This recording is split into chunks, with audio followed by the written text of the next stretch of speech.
Agora o que nós vamos estudar são os corticosteroides anti-inflamatórios, ou seja, anti-inflamatórios esteroidais.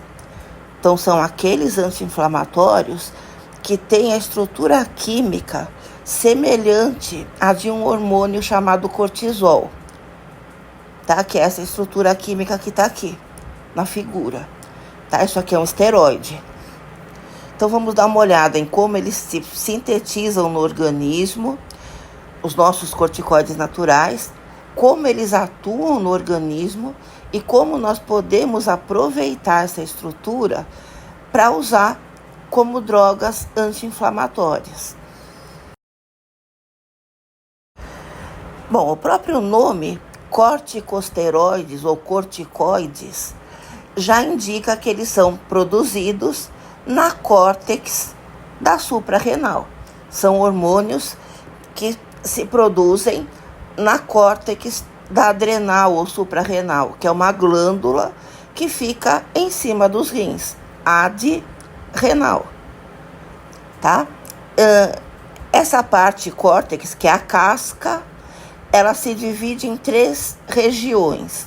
A zona glomerulosa, que produz um hormônio chamado aldosterona, que é um mineralocorticoide. Então, é um corticoide que atua sobre minerais, tá? Então, ele age em minerais, principalmente o sódio, tá? Então, o que a aldosterona faz no organismo? Ela retém sódio, e se o sódio está retido, a água fica retida junto. Então, ela aumenta a volemia, o volume do sangue, tá? Então, a aldosterona vai controlar o volume do sangue e, com isso, a pressão arterial, tá? Abaixo dela, a gente tem a zona fasciculada, que vai produzir um hormônio chamado cortisol, que é um glicocorticoide. Para que serve o cortisol? Ele é um hormônio como a adrenalina, que é produzida na medular da adrenal. A medular é a parte do meio, a medula, tá? O cortisol, ele é um hormônio de fuga ou luta, ele é um hormônio de estresse, tá? Então, quando você tem um pico de cortisol, o organismo já entra em situação de estresse, tá? E o que ele faz no organismo?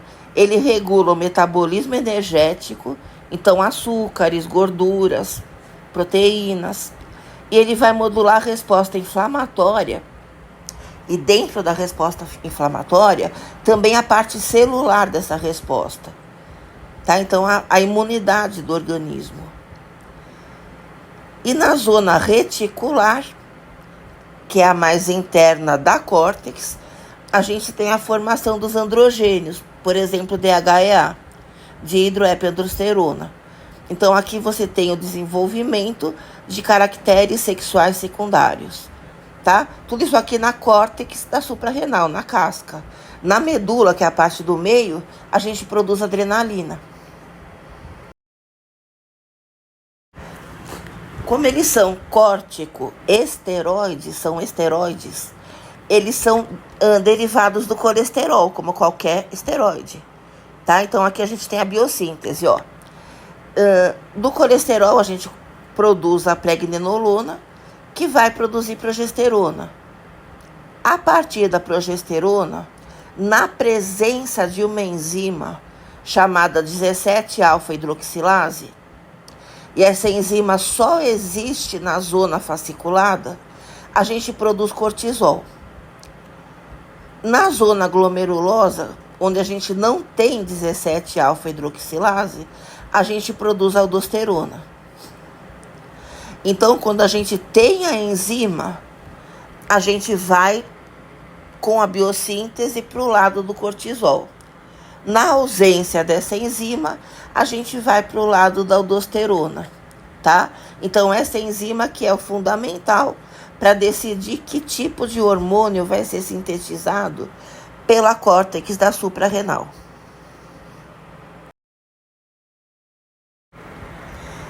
E como é a regulação dessa síntese, tanto do cortisol quanto da aldosterona? No cortisol, a gente tem o controle do eixo hipotálamo, hipófise, adrenal, tá? Adrenal e suprarrenal é a mesma coisa. Então, o que acontece? O hipotálamo produz o CRH, que é o hormônio liberador de corticotrofinas, CRH. Esse hormônio vai lá na hipófise, estimula a formação do ACTH, que é o hormônio adrenocorticotrófico, tá? Que é uma corticotrofina, é o hormônio que vai alimentar a córtex adrenal, tá? Estimulando a córtex adrenal a produzir cortisol, tá? E a gente tem as regulações normais, feedbacks positivo e negativo. Então, quando a gente está com excesso de cortisol, a gente inibe a produção tanto do CRH quanto do ACTH. Então, o cortisol aumentando reduz a produção de CRH e de ACTH por feedback negativo, tá? Só que é importante porque a gente vai usar isso em relação às drogas. E a aldosterona? A aldosterona, ela é parte do sistema renina-angiotensina, tá? Então, como acontece? A gente tem no rim a formação de renina, tá? Que vai transformar a angiotensina 2 em angiotensina 1 e angiotensina 2, que é ativa. Ela vai ativar a angiotensina. Na presença da angiotensina ativada, você tem a liberação lá na adrenal da aldosterona, tá? E ela vai fazer o quê? Reter sódio e água. Bom, então quando você está com excesso de potássio e na presença de renina, você estimula a angiotensina. Para quê? Para você reter sódio, tá? Você tem ali que tem um equilíbrio entre sódio e potássio. Você está com excesso de potássio, você precisa reter o sódio. Quem vai fazer isso? A aldosterona, tá? Para a gente não está interessando muito agora esse sistema renina-angiotensina, porque o que interessa para a gente em termos de anti-inflamatórios é o cortisol. São os glicocorticoides, são os derivados do cortisol, tá?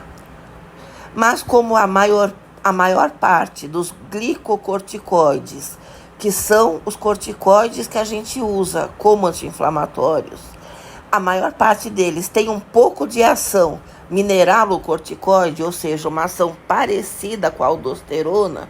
É interessante a gente ver como que a aldosterona age, porque esses corticoides que a gente vai usar, eles podem reter sódio e água no organismo, aumentando o edema, tá?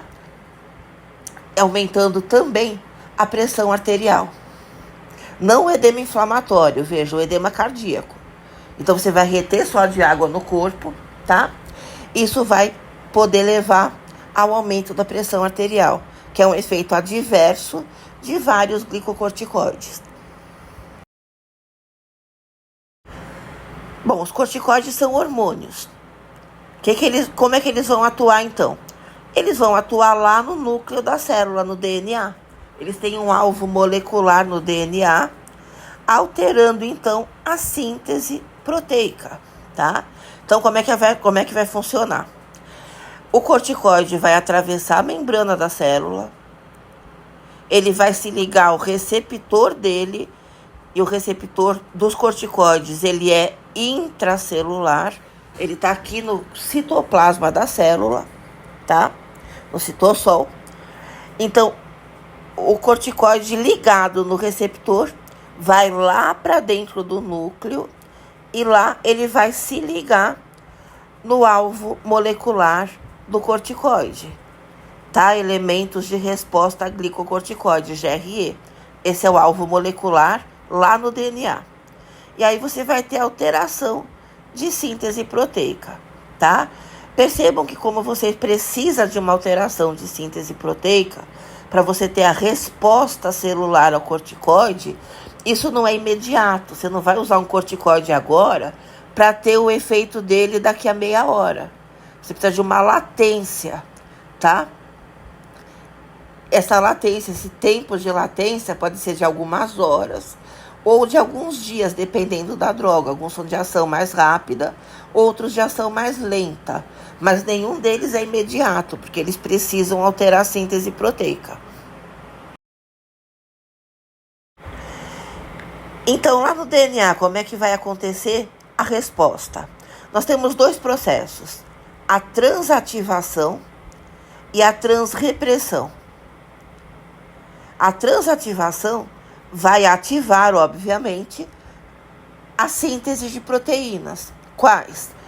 Para a gente, interessa a lipocortina ou a anexina 1, tá? Que é a mesma coisa. Para que serve a lipocortina? A lipocortina inibe a fosfolipase A2, tá? E se vocês se lembram, a fosfolipase A2 é a enzima que transforma os fosfolipídios de membrana em ácido araquidônico. Esse ácido araquidônico sofre a ação da COX, formando os prostanoides, prostaglandinas, tromboxanos, e a ação da LOX, formando leucotrienos. Se aqui a gente está inibindo a fosfolipase A2, a gente já não vai ter o ácido araquidônico. Então, você não vai ter nem prostaglandinas, nem tromboxano, nem leucotrienos, tá? Então, essa transativação, que é o aumento, é a ativação da produção da lipocortina, vai responder pelo efeito anti-inflamatório do corticoide, tá?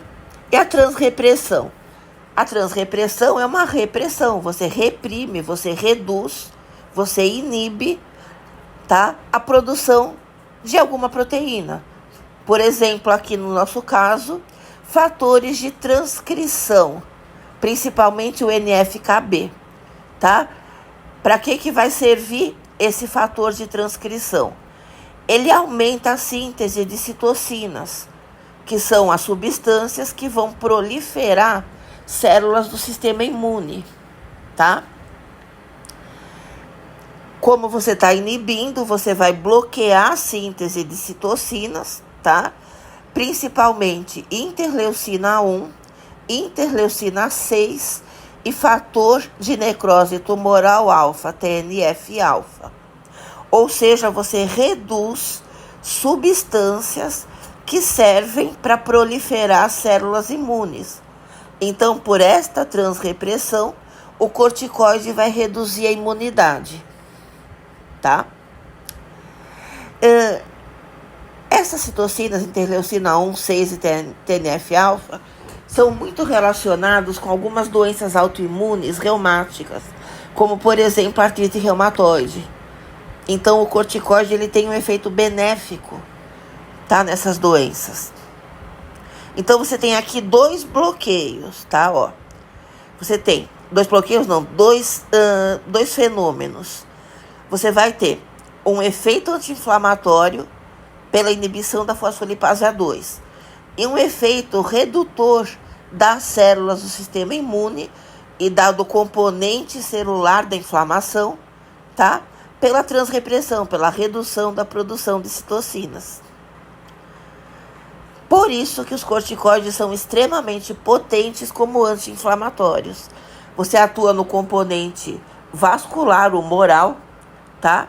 Que é aqui a redução da fosfolipase A2 e do ácido araquidônico, e no componente celular, pela redução da produção de citocinas. Bom, os corticoides, eles não são só anti-inflamatórios, eles são derivados de hormônios, tá? Derivados do cortisol, tá? E como qualquer hormônio, o cortisol tem um monte de ações no organismo. E as moléculas, os medicamentos, os corticoides, como derivados do cortisol, também acabam tendo esses efeitos sistêmicos no organismo, que são os efeitos adversos dessas drogas, tá? Por exemplo, efeitos metabólicos. Então, o que a gente tem? O estímulo da gliconeogênese hepática. Ou seja, você vai estimular a produção da glicose. Você vai promover catabolismo proteico, ou seja, você vai quebrar as proteínas para que você tenha aminoácidos e o organismo ele vai tentar extrair energia desses aminoácidos também. Ou seja, o cortisol ele vai participar da produção de energia, porque ele é um hormônio de estresse. Ele vai dar energia para o organismo lutar ou fugir, tá? Então você vai aumentar a produção da glicose no fígado, você vai quebrar as proteínas, ou seja, você vai depletar o músculo para gerar aminoácidos.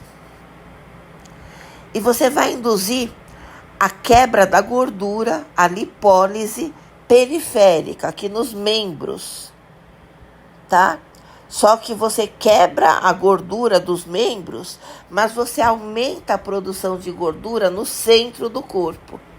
Então, abdômen, rosto, tá? Aqui atrás do pescoço, você forma uma corcova de gordura. Então, você altera a distribuição de gordura no corpo. Você aumenta a gordura na parte central e reduz nos membros, tá? Na periferia. Bom, isso vai aumentar a resistência à insulina. Ou seja, a glicose no sangue fica ainda maior, tá? Porque a insulina não vai funcionar, levando essa glicose para dentro da célula. Então, você aumenta ainda mais a glicemia. Bom, em termos do balanço hidroeletrolítico, você vai ter retenção de sódio e água, você vai ter aumento da excreção de potássio e do próton, tá? Do H+. E no fisiológico, no homeostásico, isso vai ajudar a manter a pressão arterial controlada e manter o equilíbrio entre os íons, principalmente o sódio e o potássio, tá? E do ponto de vista imune, você vai ter uma imunossupressão. Você vai inibir toda a cascata inflamatória, então toda a parte celular da cascata e toda a parte humoral também, embora aqui não tenha a ver com o sistema imune tanto, tá? O que tem a ver com o sistema imune é a parte celular, as células do sistema imune. Você vai ter uma redução do recrutamento de leucócitos, então uma proliferação diminuída de células imunes e uma supressão de linfócitos T e também a apoptose dos linfócitos T. Ou seja, você vai perder essas células, tá? Ou seja, você vai ter uma redução da imunidade. Então, esse é o papel do cortisol. O cortisol faz isso no organismo.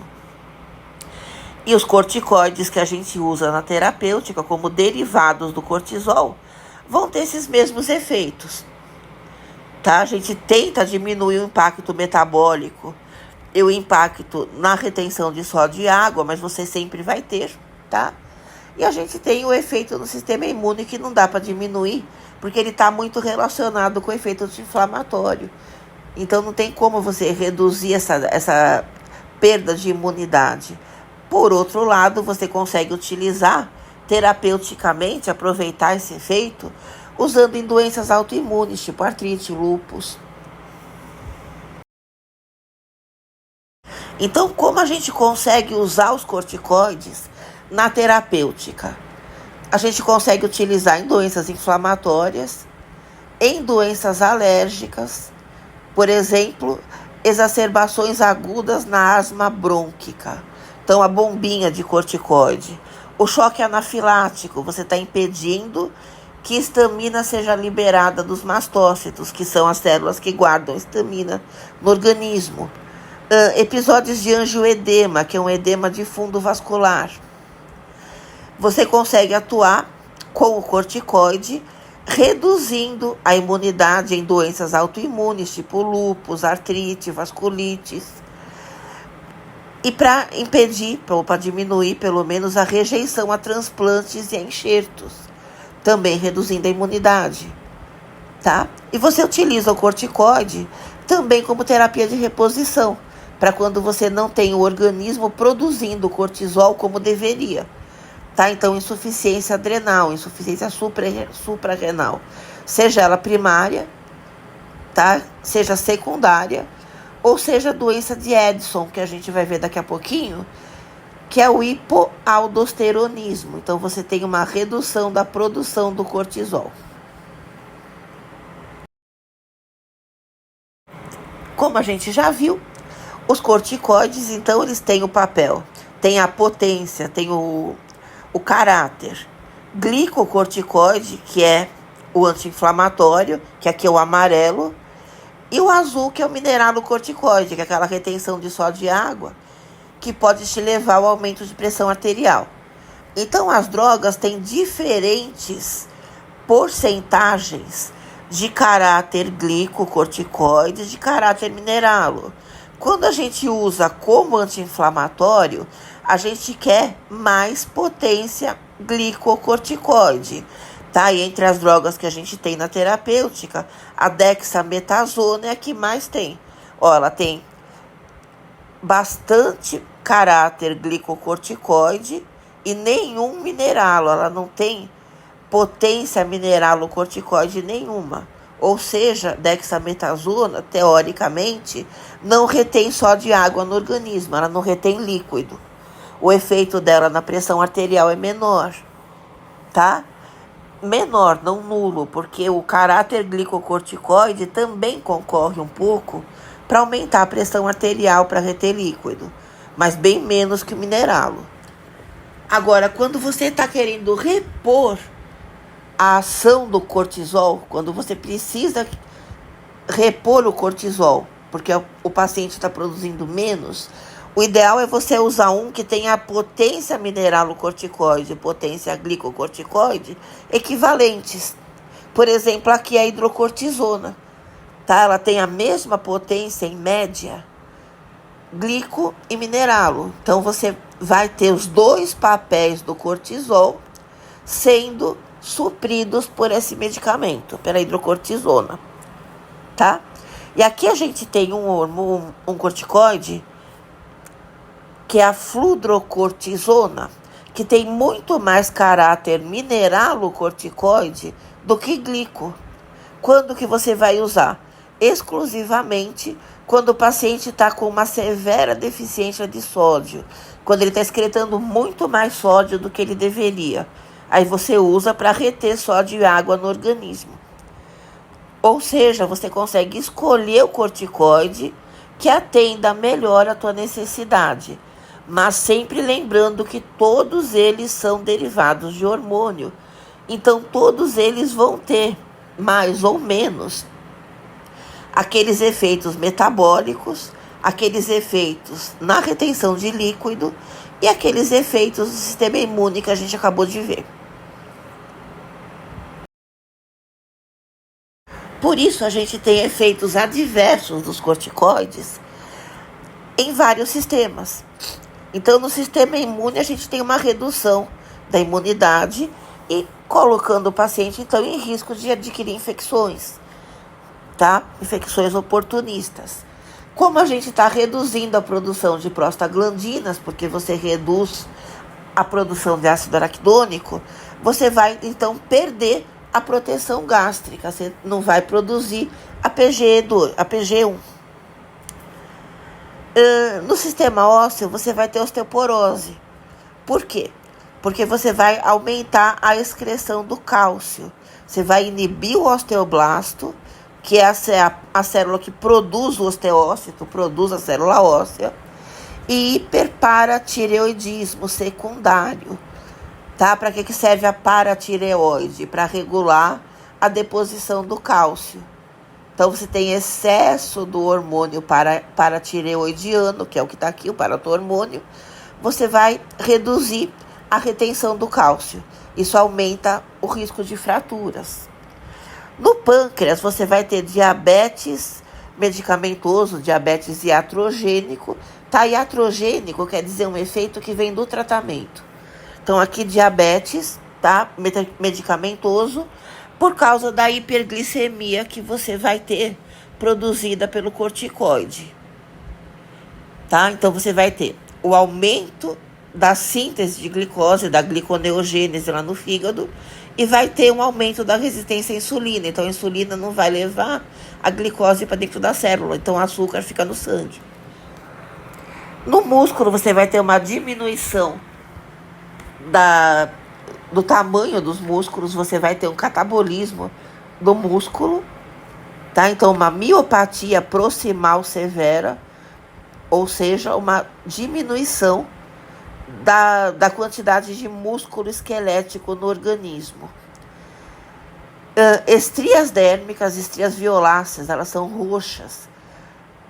Por quê? Porque você vai ter um aumento do volume do corpo, você vai reter líquido, então você vai inchar o organismo e você vai ter aqui no centro do organismo a deposição de gordura, então você vai aumentar o tamanho do organismo, isso vai te criar vai te criar estrias, tá? Porque proximal é que é perto do centro do corpo.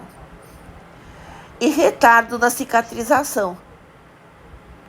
Por quê? Porque você vai ter uma redução da quantidade de proteínas, inclusive de colágeno. E no sistema cardiovascular, hipertensão severa, porque você vai estar retendo sal de água no corpo. E hipocalemia, que é um aumento da excreção do potássio. Por quê? Porque você está retendo sódio. Se o sódio fica dentro do corpo, o potássio sai. Tá? Eles se equilibram entre si. Por que isso? Pelo efeito mineralocorticoide, tá? Que todos eles têm. A dexametasona não tem esse efeito mineralocorticoide, ele é quase que puramente glico, mas você ainda tem um pouco de retenção de líquido, tá? Pelo caráter glico, o glicocorticoide também retém líquido, bem menos do que o mineralo, mas retém.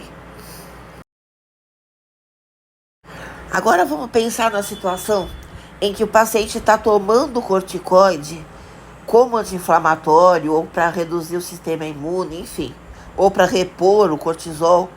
Ele está usando de forma crônica, tá? O corticoide. O que vai acontecer? O corticoide, ele faz o papel do cortisol naquele eixo hipotálamo-hipófise. Ou seja, ele vai lá na hipófise, ele vai lá no hipotálamo, faz feedback negativo e reduz a produção do CRH e do ACTH. Quando você não tem ACTH, tá? E vai acontecer isso pelo feedback negativo que o corticoide produz, você vai ter uma atrofia da suprarrenal. Porque a suprarrenal não está funcionando, tá? Se você não está precisando produzir o cortisol, porque você está dando corticoides de fora, a suprarrenal atrofia. Na hora que você retira abruptamente o corticoide, o paciente está tomando, ele para de uma vez de tomar, essa adrenal, a suprarrenal, não tem ainda a capacidade de voltar a produzir o cortisol instantaneamente, porque ela está atrofiada. Ou seja, você vai ter uma crise adrenal aguda, tá? Uma insuficiência adrenal aguda, e isso potencialmente é fatal. Você pode matar o paciente, tá? Porque ele não vai ter cortisol nenhum no corpo. Ele nem tem o cortisol, porque a adrenal não está conseguindo ainda produzir, porque ela está atrofiada. E nem tem o corticoide externo, porque você parou de usar. Por isso, você não pode interromper o uso do corticoide, de uma maneira abrupta. Você tem que fazer o desmame, você tem que interromper aos poucos. Senão, você vai colocar o paciente no hipoaldosteronismo medicamentoso, que a gente também chama de doença de Addison medicamentosa, tá? Porque a doença de Addison, a gente vai ver daqui a pouquinho, é uma redução do funcionamento da suprarrenal. Então, é um paciente que não produz cortisol suficiente, tá? Agora, no caso dele estar utilizando o corticoide, ele não vai produzir porque você fez o feedback negativo e não deu tempo suficiente para a suprarrenal voltar ao normal. Então, são sintomas da doença de Addison, mas não é a doença de Addison, é o Addison medicamentoso. Ou a insuficiência adrenal aguda, a mesma coisa. E quais os sintomas da doença de Addison ou da síndrome de Addison? O que a gente tem? Perda de peso intensa, caquexia, que é quando o paciente perde musculatura, hipotensão postural ortostática. Então a pressão arterial cai, tá? Principalmente quando o paciente levanta, quando ele fica em pé. Por quê? Porque você não está retendo só de água, você está excretando por falta de cortisol, tá?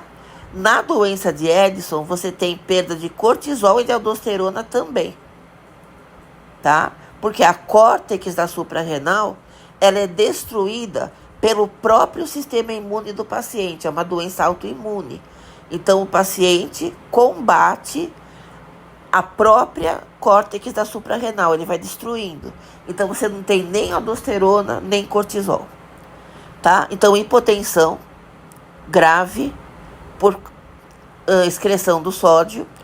Se o sódio está saindo, o potássio está ficando. Então, hipercalemia. Isso pode levar a arritmias cardíacas, até fatais. E hipoglicemia, porque o cortisol é que vai te aumentar a glicose no sangue, tá? Se tem pouco cortisol, você tem pouco açúcar no sangue. Então, hipoglicemia. Hiperpigmentação da pele, principalmente nas extremidades. Por quê? Porque você tem falta de cortisol. Você não vai ter mais feedback negativo do ACTH, tá? Porque se você não tem cortisol, o que você tem é feedback positivo. Você aumenta a produção do ACTH, tá? E o ACTH, ele é muito parecido quimicamente com o MSH, que é o hormônio estimulador de melanócitos, que são as células que produzem melanina, que vai dar a coloração na pele. Então, se você está com muito ACTH, esse ACTH também funciona como se fosse MSH. Ele age como o MSH. Ele estimula a produção da melanina. Por isso que você vai ter a pele hiperpigmentada, marrom, principalmente nos braços, nas mãos, nos pés, tá? Então, a síndrome de Addison é causada por uma redução da produção de aldosterona e de cortisol, tá? Por uma alteração da resposta imune. O organismo combate a própria córtex suprarrenal. Ou o Addison medicamentoso, quando você está usando o corticoide como medicamento, tá? De forma crônica, e você interrompe bruscamente. Que aí é o hipoaldosteronismo medicamentoso. E a gente tem o contrário, que é quando você está com excesso de produção de cortisol. Aqui a gente tem a síndrome de Cushing. Então, você tem excesso do cortisol. Normalmente, a síndrome de Cushing vem por decorrência do tratamento, por um excesso iatrogênico. Você está usando o corticoide, tá? Aí sim você tem os sintomas da síndrome de Cushing. Quais os sintomas? A face em lua cheia, então cara de lua cheia, essa corcunda atrás do pescoço, obesidade central e estrias violáceas, tá? Estrias roxas. Por quê? Porque como o cortisol, ele quebra a gordura nos membros e ele acumula gordura no centro do corpo, você vai acumular gordura no rosto, atrás do pescoço, na barriga. E esse acúmulo rápido de gordura vai te dar as estrias, porque você vai aumentar rapidamente o tamanho do corpo, tá? E quando você tem esse acúmulo de gordura aqui no abdômen, é uma gordura que fica muito, muito próxima dos órgãos. Aí você tem aí o aumento da probabilidade da síndrome metabólica. Como você está retendo também sódio e água, você vai ter hipertensão arterial, tá? Como você está com excesso de cortisol, você está com excesso de açúcar no sangue pela gliconeogênese, aumento de produção, e pela resistência à insulina aumentada. Ou seja, você está tendendo ao diabetes, tá? Então, hiperglicemia grave, que tende ao diabetes tipo 2, e a perda do colágeno. Então, você vai ter a pele mais fina e as estrias. Por que perda de colágeno? Porque você vai quebrar as proteínas. Você vai ter o catabolismo, que é a destruição, tá, das proteínas. Você vai ter uma redução de musculatura e uma redução de colágeno, tá? Então, assim, o paciente com Cushing, ele vai estar com o rosto inchado, ele vai estar com o abdômen inchado, ele vai estar com os membros fininhos, porque você vai reduzir tanto a musculatura quanto a gordura dos membros, tá? Ele vai estar com a pele fina e ele vai estar em hipertensão arterial. Geralmente, ele vai estar com o rosto vermelho, tá? Por causa dessa hipertensão arterial. Quando isso acontece? Quando o paciente está usando corticoide de forma crônica ou em doses altas. Ou as duas coisas.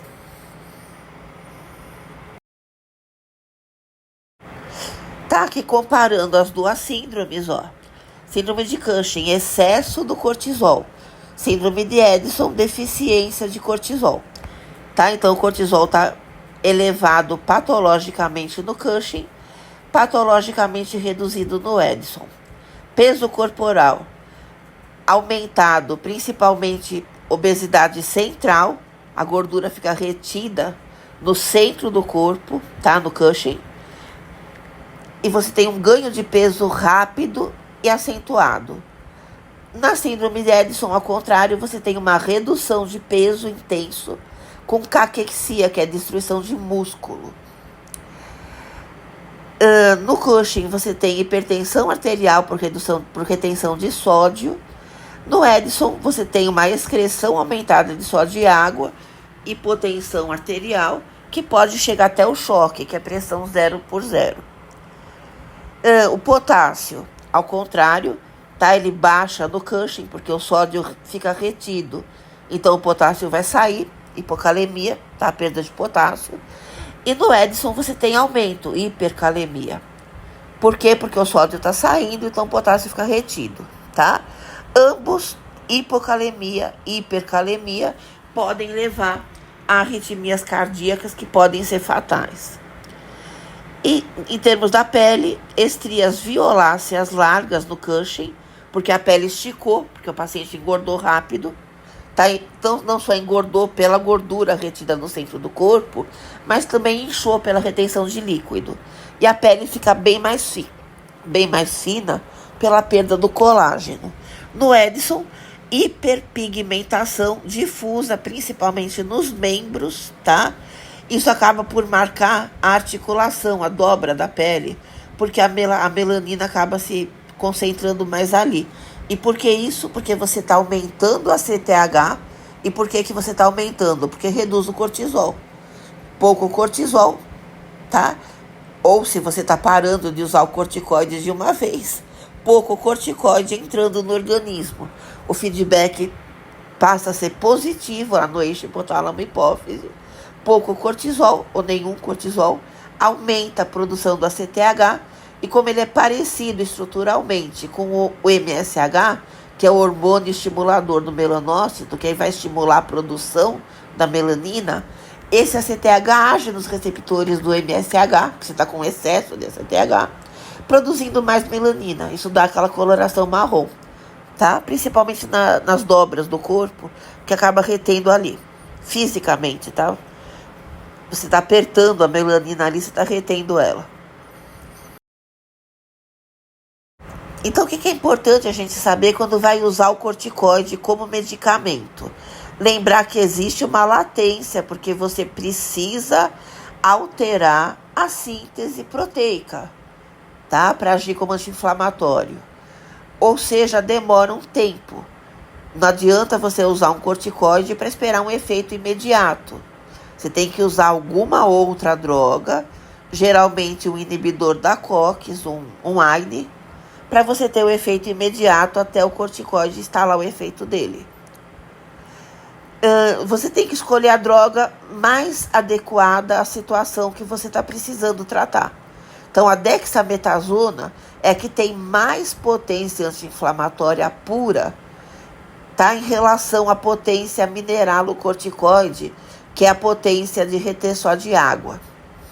E a hidrocortisona, pelo contrário, ela tem o mesmo grau de atuação glicocorticoide, ou seja, anti-inflamatória, e mineralocorticoide, ou seja, retenção hídrica. Então, a hidrocortisona para que serve? Para você repor o cortisol no paciente que não está produzindo. Por exemplo, na síndrome de Addison, tá? Então, um dos medicamentos que você usa na síndrome de Addison é a hidrocortisona. Porque aí você repõe tanto o cortisol quanto a aldosterona, tá? Não o cortisol e a aldosterona, você repõe o efeito dos dois. E lembrar do desmame, você não pode usar corticoide por um tempo superior a 1 semana, 10 dias, sem fazer o desmame lento quando você quer interromper a utilização. Senão você vai ter o Addison secundário, você vai ter a suprarrenal atrofiada e ela demora para voltar à função normal dela. Ela demora para voltar a produzir tanto o cortisol quanto a aldosterona, tá? Então você precisa fazer o desmame lento.